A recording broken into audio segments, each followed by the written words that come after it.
because I've taught various sessions and people want to learn what should Christians think about AI. And I always try to figure out how can I state it simply. And my 3-liner is be thoughtful, don't be simplistic is kind of what's underlying that, be human, and be like Jesus. Those are my big 3 at this point. What should I think about AI? Well, be thoughtful. Don't do a gut reaction. Don't follow your gut. Be thoughtful. Use your mind. Don't let AI or a podcast be the only thing that guides your opinion on something. But also be like Jesus. Think our imaginations need to be filled with Christ. I think that's just true as Christians. And I think that will help when we think about what would Jesus prioritize in his day-to-day in a technological age. Hello and welcome to What Would Jesus Tech? My name is Andrew Noble, and I'm excited to talk about technology with you today. We are a podcast helping Christians imitate Jesus in a technological age. There's a lot of technologies, and we can't be simplistic. We cannot just pick a side and say, oh, we're going to go all this side and just be pro-AI or anti-AI. We need to see the good and the bad, the blessings, the burdens, and that's what we do on this podcast. And we hope you join with us, whether you work in tech or you use tech, regardless. In terms of who are you listening to right now? Well, yeah, I'm Andrew Noble. I'm working on a PhD. I used to work in tech for 5 years, and I've done some pastoral ministry type stuff, but I've never been a pastor. AI will tell you if you ask AI, who is Andrew Noble? Like I was introduced at a conference recently, and they read off an AI script. I have never been a pastor. But Austin, you have, and you currently are on the radio regularly as well. Can you just tell us about that? Yes. Yeah, so when I published my piece for the Gospel Coalition back in the summer about smart glasses, a former, not colleague, but hey, I know that mug. We have that mug as well. I did a radio interview on Carmen LaBerge's radio program, The Reconnect with Carmen LaBerge. She's syndicated through My Faith Radio.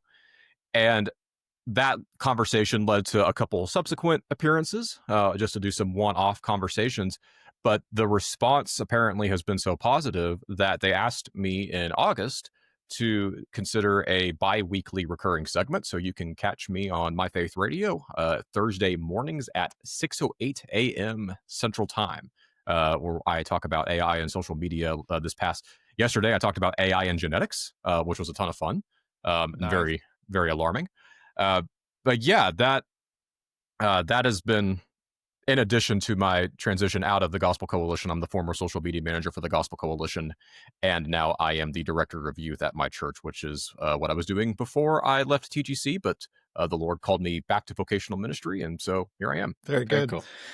And Joel, you keep working in tech, you keep finding rest, you keep glorifying God and the things that you do with your hands, right?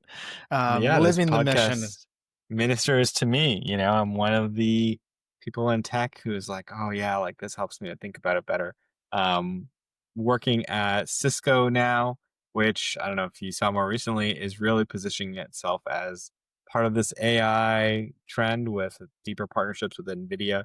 You have to connect the GPUs basically. So it's like one of the infrastructure plays. And then actually I'm working within a company called Splunk that Cisco acquired, which is a data analytics company. So we're looking at using all of the data to create models, to understand models, to make it easier to get answers, which is what we're here to find out. There you go. And it is nice to listen to a podcast to find out answers. Sometimes it's good to take a course to do a deep dive. And I'd like to introduce our listeners to the fact that I'm teaching a course called Technology and the Christian Life. Since Austin plugged his stuff, I'm plugging mine. Do it. It's good for me. I've created a course from scratch. It is offered at an accredited university, Heritage College and Seminary. It'll be offered at the college level, and you just won't have to, if you're taking it for credit, you won't have to read as much as the seminary students will, or write as much in terms of the assignments.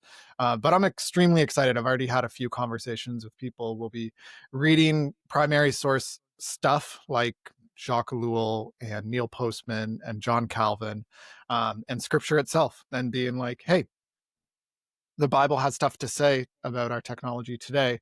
And it's been really helpful for me just to wrap my mind around, if I have 12 weeks, 3 hours per week to talk about technology in the Christian life, what am I going to say? And I have more to say than I can fit in that time, actually, but it's good to work through it. So you can sign up for that. I'll put a link in the description. Okay, longer intro than normal, but that's okay. We're going to talk today about how to talk about AI. And I think some of the context of this conversation is the fact that Austin and I have recently read books that could have done a better job about talking about AI.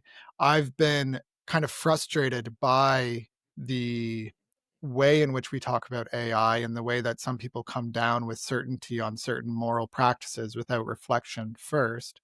And so we're going to get into some of that and even get into a way to catechize our children when it comes to AI. But first, I want to start, Austin, just with you. You read a book. Did you like the book? It is Yeah, called so AI it is Goes to called Church. AI Goes to Church. I liked it, but with several qualifications. If I were to put on my music critic hat and give this a rating, to borrow a phrase from one of my from my students right now, 6-7 out of Oh 10. my gosh. Woo! He's a youth There you pastor, go. guys. That's about where I'd rate this. There are things about this book that are really good. There are things about this book that I really did appreciate, but there are also a lot of things that I found myself having to like really push back on. And it's unfortunate because when this book is good, it's very good. When this book is playing to its strengths, it's very strong. But unfortunately, it does not always live up to its own stated goals of helping you think well about AI. At many points in the book, it delves into just straight up telling you what to think about AI or telling you what you should do about AI. And that was where the book got really frustrating because of the sections where he's guiding you on how to think about AI as it pertains to a particular subject. Those are the things that have stayed with me really well. Like those were the sections of the book that I'm still thinking about a month and a half later after finishing it. Whereas the parts that kind of delve into, no, this is what's going to happen and this is what you need to do, and we're moving on to something else. Those were the books, the sections I'm just like, man, this is really frustrating. This could have been better. Yeah, I was reading through it this morning just in advance of talking, and you certainly have some like just eyebrow raised moments where I write a question mark in the margins, like what are you talking about here? And even in the encouragement, for example, like the title AI Goes to Church, at least in my I reading, think he never. the book is mistitled. Like I would absolutely agree. The book is mistitled. It's like you never really unpacks it, and of course we could have invited him on to talk about it, but sometimes it's like, let's just talk about it. And the I book think the book that should have been called AI Goes to Church is this book right here, AI Shepherds and Electric Sheep, because this book, and we interviewed the authors of this book earlier this summer. This book, by far, it's not even close, has done more to help me as an actual pastor serving in a church to think about AI in the church than the book AI Goes to Church did. right. Because that's the field now, is that there's a whole collection of these books written by Christians on AI. So you got like Jason Thacker, OG, getting OG. it out in 2018. He was ahead of the curve. He was ahead of the curve. He saw this coming a mile away. Absolutely. Joshua Smith, similarly, robot theology, again in the 2010s. Like, so this has been talked about for over 5 years because AI isn't new. But now we're starting to see some different colors and perspectives. And yeah, like it's that point you made of when we talk about AI, do we say use ChatGPT to help you write your sermon series planning because it can save you time? Or do we say, here's how to think about the principles behind, and those are two different ways of talking about AI. So you're saying one of the things is let's think about the principles.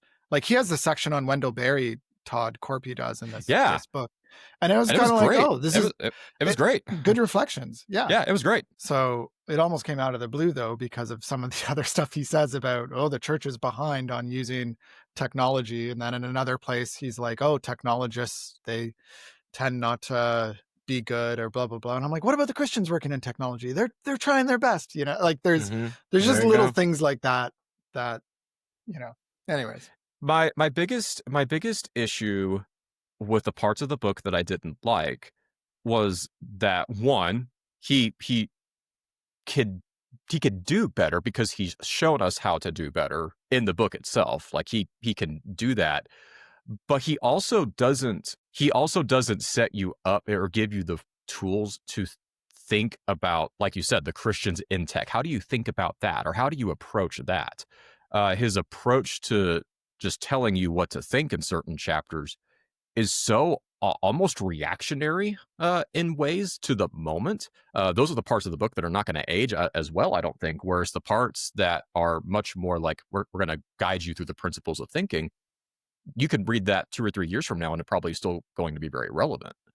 But he has an emphasis on, he tries to cover so much as it pertains to AI that it's hard to follow very specific beads about using AI in the church, or AI in Christian education, or AI in digital missions. And that leads itself to kind of a confusion of like, okay, well, I've learned a lot about AI, but now there's so much about AI that I've just looked at. What's the next step for me? Like, what is the So next immediate step from here? yeah, like, and I haven't read the book, so help me and maybe the others who are listening to this who haven't understand, like, is the general premise of like, look, there is this technology called AI, and this is how it intersects with the church on several different categories, and this is how AI actually works, and this is like the good and bad of it. It's like kind of just a summary overall. Weirdly enough, he does not have as robust a section on the technical specifics of AI as I expected. That was actually something that to go back to AI shepherds and electric sheep, they had a whole chapter that was pretty robust on explaining all of the various assets and terminology of AI. But in this other book, in AI Goes to Church, it's only like a couple of paragraphs, and he kind of breezes through like categories and definitions pretty quickly. Um, And the definitions, important to note, he used ChatGPT to give he you the did, he did, definitions. yes, Like, he did. there's 2 pages of this book that are just straight up written by ChatGPT with his editing oversight. Yes, Now, and he's that's and he's not to explicit, and he's explicit about he's that. explicit. Yeah, Yeah, he's transparent about that, which I appreciate. yeah, yeah. And for the sake of like, because I do want to talk like a bit of at a meta level of how do we talk about AI, not just this book. Because I've read a book called AI for Theological Education, and this is written by AI. Like it's a book Fully where So many written. questions. the author, it like there's a long preamble, but it's under the supervision of Thomas E. Phillips. He is a real human scholar, and he supervised the AI. Joel, you're like, your reaction here, you're just trying to process this. So it took, and now this book it just came out like early this year, like I don't know, January, February. I probably have the dates wrong, but I got it received, and someone told me that it was being shared amongst faculty members at a university, like a Christian university. And so they were sharing it, being like, oh, look at this. Because I think what happens is that you used to have a sense of the robustness of an argument is somewhat related, or at least correlated, to the length of the argument. And so here you have an argument for using AI in theological education, and it's long. Like, it's a good like 134 pages. Oh, it It's must AI have a slop. robust, but it's well, here's the one thing, because we were just talking about this question of how well do these books actually unpack AI? Because I think that's an important principle. When we talk about AI, we need to demystify it. We need to Mhm. not just use metaphors to describe it, not just anthropomorphize it. We need to uncover what is in the workings behind it, which is difficult because it is kind of like a black box. But this AI written one, it has a great section on that. So if you're looking for, and it's a free book, it's written by AI, but it's free. That's one of the benefits. They're like, this is way more affordable. The DTL Press is committed to the idea that affordability should not be a barrier to knowledge. All persons are equally deserving of the right to know and understand. So let's make ebook versions created by AI under the supervision of scholars. So there are different ways, but one of my principles for thinking and talking about AI is to be human. So anyways, we'll get to that. I will say, as a direct application of this book, I did experiment this past month with using AI to help with some research for 2 lectures that I was giving for my church in October. One was on the Crusades, and one was on scholasticism. It did not write my lecture. It did not write the outline of my lecture, but I used Perplexity Pro because Perplexity Pro came in pretty high on TGC's AI Christian benchmark for theological library. And so I'm like, okay, well, I'm using it for uh, factual information gathering for church history lectures. That should hopefully be a benefit there. And I will say, when it came to specifically just the source gathering and research side of things, it was very helpful. It was genuinely very helpful, much more effective than me trying to manually source 90 minutes worth of content on, 2 centuries of crusading activity and all the names, dates, places Yeah. that go into that. Uh, that was something that I landed on in my TGC review, is that we need to have some freedom to experiment. We need to have some freedoms to kind of trial and error some things out, with the caveat that we may mess up and we may get things wrong, and that's okay. We need to have grace for each other in how we implement AI in our lives, or how we implement AI in our churches, to understand that there are some principles that we shouldn't cross. There are some boundaries that we shouldn't cross, but there should be some sandbox that we're able to play in to try to experiment and create and just see what happens. And maybe it works for us and maybe it doesn't. But that's the most helpful approach here, is to not set hard and fast rules, but set principles that give us guidelines for what is okay and what's not.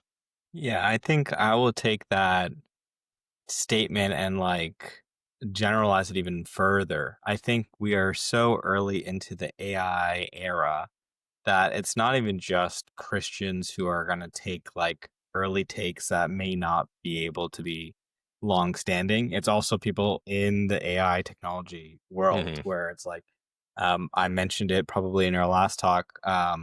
Andre Karpathy, one of the original founders or inventors of the neural network with Jeffrey Hinton, University of Toronto, shout out to the godfather of AI.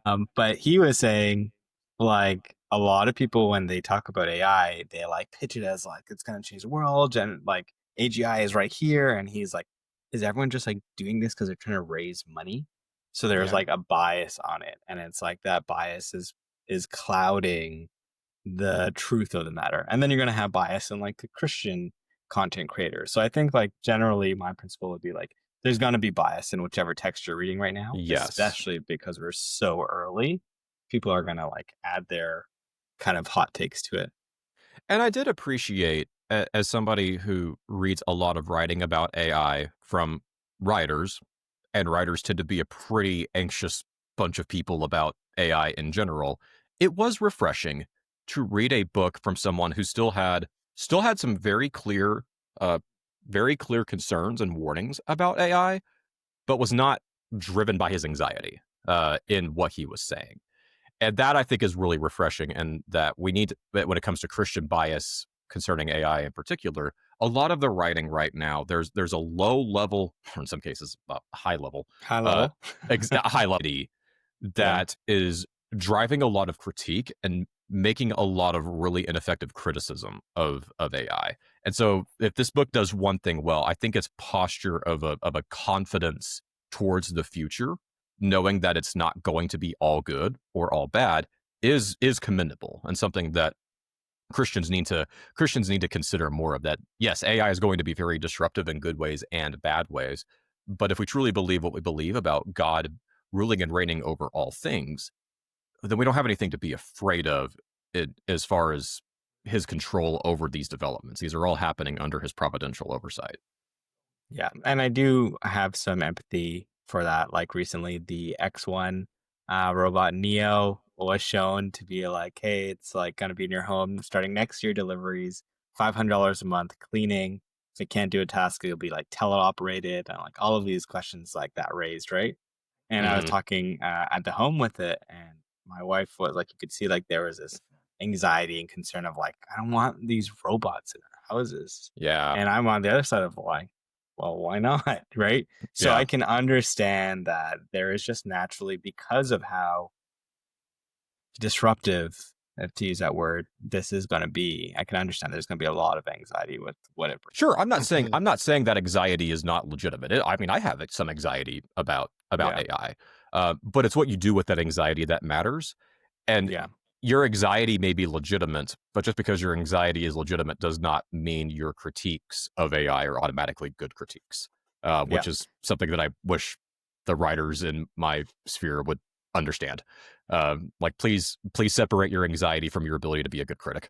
Uh, we need it Yeah, now more than ever. yeah, yeah. We need good criticism and the ability to debate ideas openly and to work through them so that because I respected you, Austin, for critiquing the book. Like I hadn't read it when I read your review and I thought, "Oh wow, he's like saying a lot of like negative things. You're saying positive things, but you're also bringing out the negatives." And sometimes it can be, "Ooh, we don't want to offend, like this is another brother in Christ." And it's like, "No, like brothers in Christ critique each other. They say, Yeah, I don't think you should have said this. This has some gaps." And at the end of the day, people aren't going to read all 7 books that I have on my desk on that Christians have written on AI. They need to right. pick and choose. And so let's be clear about which one is best And that and was helps what's that. people. Yeah, that was something that Andrew Spencer, the editor that I worked with for this, like we kind of like really landed on was like, if a pastor said, "Hey, I'm interested in reading this book. Is it a good book to read?" My answer would be yes. Like you're not going to have it. You're not going to lose anything Right. by reading it. Is it my personal pick? No, it's still very much is AI shepherds and electric sheep. Like this is still at the moment my go-to recommendation for pastors who want to understand how AI is going to affect pastoral ministry. But if someone gave them a copy of the book and uh, they were interested in reading it, I'm like, yeah, go for it. Like there's going to be parts of Yeah. it you Yeah. don't like. There's going to be parts of it you don't like, but there's going to be plenty of parts of it that you do. So have fun. Yeah. You learn from. Yeah. Even like some people would disagree with his recommendation to say please and thank you to AI, right? Because that's been a Yes. recent thing. And he talked about how you form habits. So, Yeah, engaging in inconsiderate behavior. Yeah. I Do you have thoughts? I do. Do you say I please and thank you I to don't. robots? I Oh, don't. do you? I have, and then immediately feel dumb doing it. It's like I'm like, really difficult problem. It solves it. I'm like doing it with engineering stuff, and I'm like, oh my gosh, thank you. And I'm like even if I'm talking to it or like free flowing, it's natural, right? And then I'm Right. like, okay, I didn't need to Habit. hear that. Thank you. I'm like, then you get into this meta thought of like, okay, well, I don't want to like be a cold person in general, and I am talking to it like I would kind of talk to a human. So Well, it's that's definitely a yeah. gray line. And that's where I'm torn because on the one hand, like yes, it is you're talking to a machine. Machines are not owed, please and thank you and I'm sorry and things like that.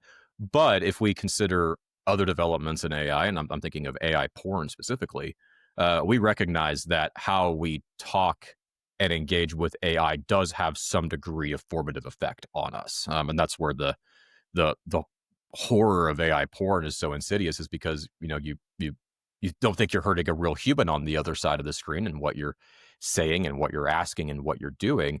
But even if you're talking to a machine, saying and asking and doing those things does shape you. It does reinforce Yeah. certain dispositions and certain habits. And yet I still don't want to say please and thank you to an AI if it gives me a Yeah. good answer to my questions. And even in those like AI porn bot chat room, whatever things, there's still humans behind it that you are creating demand for them to go through the Yeah, for sure. programming of that. For sure. And the kind of stuff that, because there was some interviews with some former ex AI employees that Yes. they Yeah. basically had to listen to these conversations that real human beings were having with AI. And it's because, of course, the AI companies have those audio conversations. When Oh you my talk to an gosh. AI, they have it. And then it's like, it's embarrassing to know that, hopefully, that someone is Yeah. on the other side. But also, by using those types of things, you are incentivizing that industry to put more and more into it. Yeah. And they're totally using porn sites as training data, I'm sure. So it's a very, and the fact that OpenAI is going in that direction is just really sad on the future of AI. Like, It is. not that Yeah. not that I expected it to be so much better than social media, but there is so much talk around, you know, altruism and all this kind of stuff. So, Mhm. anyways, this is where we're at. I've tried to think about how to like communicate because I've taught various sessions and people want to learn what should Christians think about AI, and I always try to figure out how can I state it simply. And my three-liner is be human, or first be thoughtful.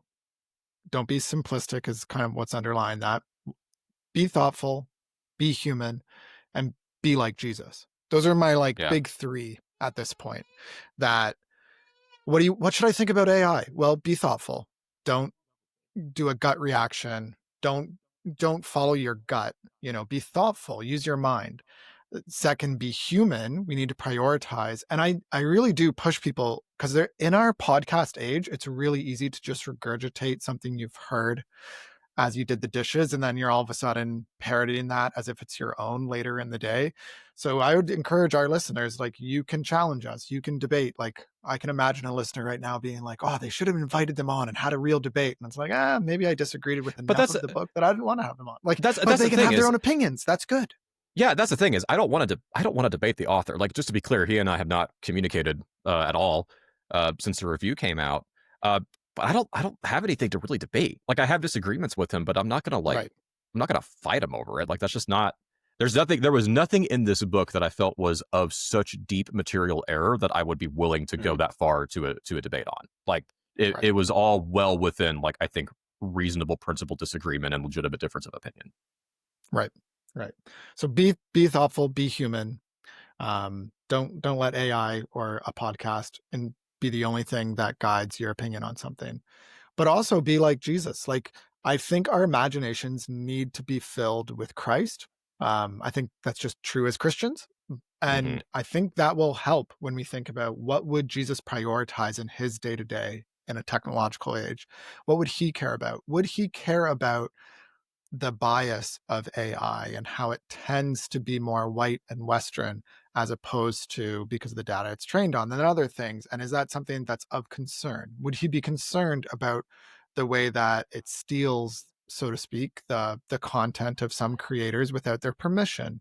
Would Jesus be concerned about that? Does he seem like the kind of person who would want individuals to be fairly treated? And things like that. Like, it's just, as your mind goes to what is Christ like, and then you go back to the scriptures and you read and reread, and listen to the gospels, then I do think that that forms you, because that's at the layer of principle rather than the layer of Hmm. like specific, what am I going to do in my day to day?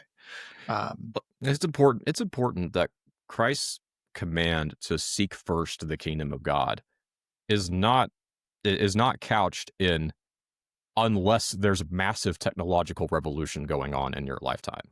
Whatever anxieties we may have about what tomorrow brings, Christ commands us to seek first the kingdom of God and his righteousness, and all of these things will be provided for you and taken care of for you, whether you lose your job due to AI or whether AI upends something that you hold dear. The Christian response has to first be the biblical response before it's a specifically technological response. And that's something that I think a lot of us in mine and Andrew's space, we can kind of lose sight of. Seeking first the kingdom of God, seeking first the Great Commission, the proclamation of the gospel, may entail different responses to AI than what Wendell Berry or Nicholas Carr or fill in the blank of whoever your favorite tech critic is. It may entail a different response because there's something deeper and more enduring that's driving us rather than just trying to react to the specific situation. So I guess I have a question, kind of listening to everything you guys have been saying. Um, has the general thought about AI changed from, let's say, 2 years ago, ChatGPT comes out, et cetera, everyone started talking about it, to where we are now? Or do you feel like it's really very similar to like the original takes? Like as it really iterated and changed and diverged? Are there like multiple camps now? Or it's kind of like there is like a general consensus and then it kind of like keeps moving along? I think multiple camps are always going to emerge regardless. It was just a question of when.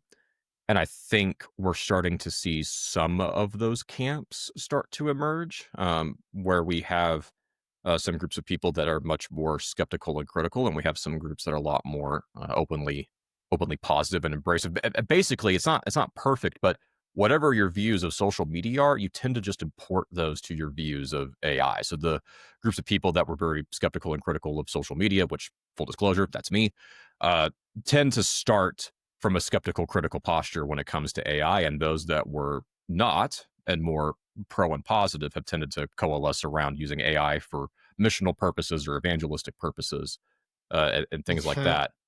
Uh, Hmm. I think, like, to your point earlier, Joel, like, we're only 2 years into this. Like, it's still so early. Yeah. Like, we're still trying to wrap our minds around the fact that this exists, much less try to keep pace with all of the ways it is developing. Like, I have to remind myself that even 5 years ago, this would have all seemed completely unthinkable. Yeah, At yeah, that. too unreal. And I think that's probably the key thing is like now we've had 2 years to internalize it, Hmm. right? To be like, before it was like, this isn't coming, kind of. It's like, this is the Yeah. frontier. And now it's like, it's here. Like, we know it's here. We Yes. know it's not going anywhere. It is like staying. So maybe that is like a significant posture change. I think the best approach will lie, and I would honestly put Corpy, I would honestly put him in this kind of camp of like people who are willing to moderate and try to find common ground in the middle between hardcore pro positions and hardcore skeptical positions, because he does take some very critical stances in this book on some things. That's one Mhm. of the things that this book is good at, is that he's razor sharp at what AI is not good at and what should not be used for. Can't And save that's you. Can't be like it can't be Christ in your life. Like he no. distinguishes that really clearly. Yes, he does. That was honestly one of the strongest sections of the book, was him really delineating that. But even when it comes to there's an entire chapter in this book on a great case study on using AI chatbots as kind of like a top level triage for pastoral counseling. If someone is needing pastoral counseling, as part of the intake process, they can go through a process of a trained AI to help prepare for a conversation with a pastor, or if there needs to be a different action, it can lead to, no, this person doesn't exactly need to talk to a pastor. There's another need that can be addressed another way here. Uh, but he was very upfront about the fact that this kind of solution will work for some churches and it will not work for others. And you need to make the choice for your church based on the culture and conditions of your church. Some churches could implement this and it would be totally fine. Some churches, like my own, if we tried that, it would not go well at all. Uh, and that's where that kind of like razor sharp, precise level of thinking is needed. And those that are willing to do that and say AI is good for these very limited use cases. Like, I have no problems going forward with using Perplexity to help me with research for lectures. But I will not use Perplexity to write my lectures. That's a very sharp distinction that I will make there. Those that are willing to do that, I think, are going to emerge as the true Christian voices on this subject, because they're not going to fall all into just kind of naive optimism or just like really pestic doomerism, uh, Hmm. because that's what people are looking for. They're not looking for like black and white, because they're trying to navigate the gray. Yeah. Yeah. Yeah. I agree with your point about it being a continuation of social media camps, whatever. Like Oh yeah, oh yeah. the same content creators who were like, here's how to use social media better at your church. And they kind of created a brand off of that They've all persona. pivoted to AI. They've all pivoted to AI. Almost every one of them.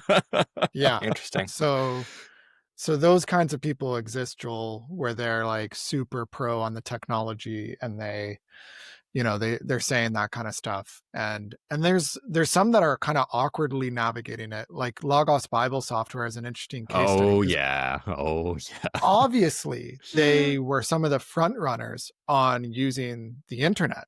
Uh-huh. Then social media came on and they were largely absent other than promoting their software that helps you search the Bible. But Mhm. AI offers an opportunity for them. There's a lot of search, there's a lot of like how can I make use of all of this stuff in my library? It's Yeah. very natural for AI to solve that. I'm part of a Facebook group of Logos users. I don't visit it very much at all anymore, but they were asking for, like, this needs to be developed like an AI search. I But as it a makes as a sense. Logos power user of 13, 14 years, I would pay decent money for the ability to develop custom AIs within Logos trained on certain data sets. Like, could you Right. imagine within Logos, like if you happen to own all of Calvin's works, and within Logos you had an AI that was trained on all of Calvin's works, and you could engage with that AI to help you either source specific things, uh, or develop certain thoughts. I mean, I would want that. I'll be pretty upfront. I Yeah. would pay money for that. Now, again, what you do with that is important. If you take that, if someone took that and made something with it and tried to pass it off as like, we found a manuscript of Calvin's works that has never been published to date, and tried to pass off an AI as like new original work on Yeah, of Calvin. course. Well, obviously that's wrong, but like I don't know. That's where I I've I'm very pro Logos developing AI to help me as a power user uh, better work and better research with my stuff. I do think there needs to be guardrails as terms of output and what you do with that. But on the research side of things, take my money, Logos. Yeah. But then when they advertise their product, they'll use a big, I know, like, I thing know, that says AI shouldn't write your sermons or I know, whatever. I So know. that they do that because they know that that will get shared. Yes, And yet Yeah. they're trying to tap into the people who they're already in the camp of, like, concerned about AI, but also trying to be like, it can be used for good still. And it's this fine line that people are navigating. And some people don't even like to call it AI. Let's only call it LLMs, and because it's a sure, marketing term. fine, sure, fine, yeah, Yeah, but I think like I mean even on that, like people who say like just call it LLMs, then you are restricting actually what is happening. Like for example, we have something yeah, called LVMs, large vision models. And it's yeah, completely Mhm. different. Well, language is like text, vision is vision, but they're both using neural networks, they're both using like transformer models. They both now they're like trying to correlate like you have Sora as an image generation model and like all of these things. So then if you have a take that is like just like talking on LLMs, it's actually missing where the industry is and what we're actually doing in the tech world. yes. So I think LLMs was maybe that was an acute and correct statement 2 years ago, but we're past just general LLMs right now. Well, there's an analog to social media and how people talk about social media. Social media is the bucket term or the bucket category that from which you can go down and get more granular on. Or, are you talking short form video? Are you talking about public algorithms? Are you talking about Right. private Yeah. groups? Um, like the shorthand is helpful. The precision is helpful when the precision is needed. But Exactly. for Yeah. but for most of the time, social media does the job just fine. And same with AI. Yeah. Yeah. Mhm. Like be precise if it makes sense. Right. Yeah. Uh, and AI is the, in my opinion, at least correct term It's more for what's precise. going on. Yeah, I use it, and I often now just make a note at the beginning that, like, I'm using AI. I'm not going to get into debates about the definition of intelligence and all that kind of stuff. You can ask Yeah. that in the Q&A, and nobody asks that in the Nobody Q&A. asks that. Like, That is a people don't very want to niche argue about question. definitions. No, they don't. They don't. They just want to know, is it okay for me to use ChatGPT to help me with my homework? Like Yeah, and that's what how they're does it thinking. work and all that kind of stuff. So, anyways, no, we are in an interesting era of AI Christian content. And books being written. I'm going through one right now that was written just before ChatGPT came out publicly. And it's really interesting how it sounds in comparison to books written today. Because it's a lot of the same stuff, a lot of focus on the image of God, which is absolutely essential. We need to talk about anthropology when we talk about AI. And so a lot of, like, good ground being covered there. But it's just so much has changed in the last 2 years, and so much will change between now and a year from now. So it doesn't make sense to be very specific Because I think I would be more okay right now saying to someone, yeah, you can use ChatGPT for some things. Whereas maybe in 3 months, I'm going to be like, yeah, you might get some good comments or interesting insights on culture from a porn website, but maybe don't use the porn website because it's just filled with too much sin. Yeah. And maybe that's what OpenAI is going to be enough of for me to really, in the same way that I really, like, I don't say that using TikTok is necessarily wrong, but I heavily warn against it. And I say that you need to have a missionary mindset in order to do it. Like Yes. for something like TikTok, I do agree with somewhat of a missionary or monk thing, as Ian Harbour and others have described. Yeah. So anyways, I wanted to talk about so many more things, but I think we should just wrap it up here and cover those in another episode. I think at the end of the day, we got to be thoughtful, we got to be human, we got to be like Jesus, and that's what we'll continue to try to figure out on this podcast. Thanks for listening to What Would Jesus Tech. You can support us by sharing this episode with someone, or you can sign up on our Patreon. You'll get access to bonus content there, as well as get a free book if you sign up for the investor or angel investor tier. If you Ooh. work in technology, you know what those tiers mean. And if you don't work in technology, you're like, why would I be an angel? Well, angel just means best messenger. And so you're supporting the message being spread. That's So awesome. it's okay. Don't worry about being an angel. In fact, become an angel investor today. Anyways.